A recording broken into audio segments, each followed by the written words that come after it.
This client put some tactics in place that created upside of $72,000 in just 12 months, including a tax saving of over 21 grand.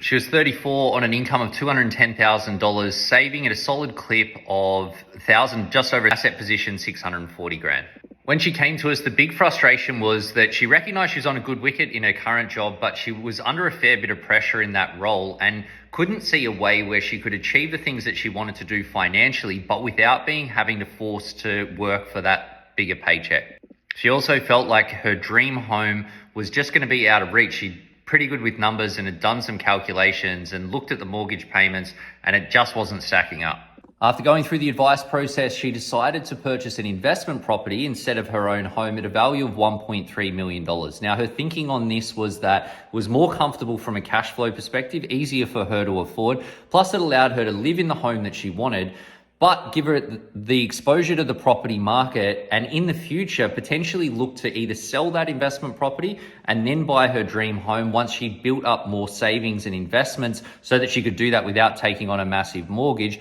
or if she could find a way to actually keep that property and buy the dream home in a comfortable way. Because her cash flow is quite strong, what we did at the same time was invest through an investment bond, capping out the ongoing income tax of the bond at 30%, which was well below her marginal tax rate that would have applied if she was investing just in her personal name. Plus, with the bond, she had the ability to invest capital gains tax free as long as the investments were held for 10 years. And that was the plan, to see it through another property cycle and a share market cycle as well, and then reassess that dream home purchase. With this client, like with a lot of people that we talk to, it's really common that you get stuck on the dream home. The numbers don't quite add up, but because you really want to do it, you end up just financially treading water. And